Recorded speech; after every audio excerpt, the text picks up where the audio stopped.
சமீபத்தில் வா வாத்தியார் அப்படின்னு ஒரு படம் பார்த்தேன். வாத்தியார்னோடனே நம்மளுக்கு ஞாபகம் வர்றது எம்ஜிஆர் தான் இல்லையா? அந்த படம் பார்த்தேன். சரி, எதுக்கு இந்த மாதிரி பேர் வச்சுருக்காங்கன்னு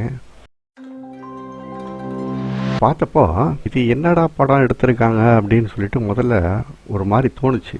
ஆனால் போக போக படம் மாறுபட்ட காட்சிகளோட வேற லெவலில் போகுது.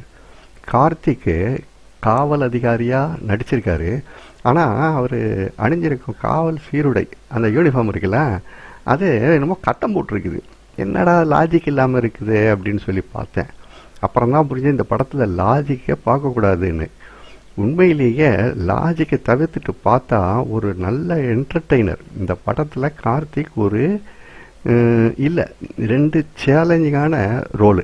கார்த்திக் தாம் பண்ணிய ரோலை சிறப்பாக செய்திருக்காரு.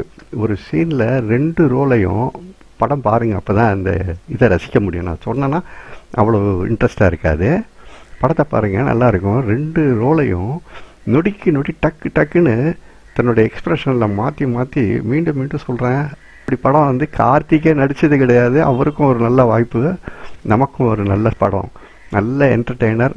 கட்டாயம் பாருங்கள், வாய்ப்பு இருந்தால் கட்டாயம் மிஸ் பண்ணாதீங்க.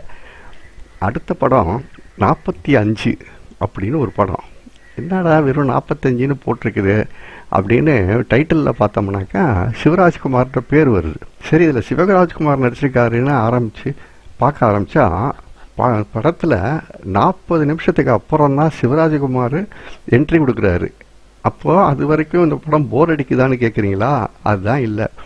படம் ஆரம்பத்திலேருந்து அடுத்து என்னங்கிற கேள்வியை நம்ம மனசில் கேட்டுக்கிட்டே இருக்குது. சிவராஜ் வந்ததும் படம் இன்னும் வேறு லெவலுக்கு போயிடுது. படத்தில் காட்டப்படுற காட்சிகள் எதற்காக இப்படி நடக்குதுன்னு முதல்ல ஒன்றும் புரியலைனாலும், எனக்கு புரியல முதல்ல. தொடர்ந்து படத்தை பார்க்க நம்ம மனசில் ஓட விட்டுக்கிட்டே இருக்காரு. அடுத்து என்ன வரும் அப்படின்ட்டு இந்த டைரக்டர்.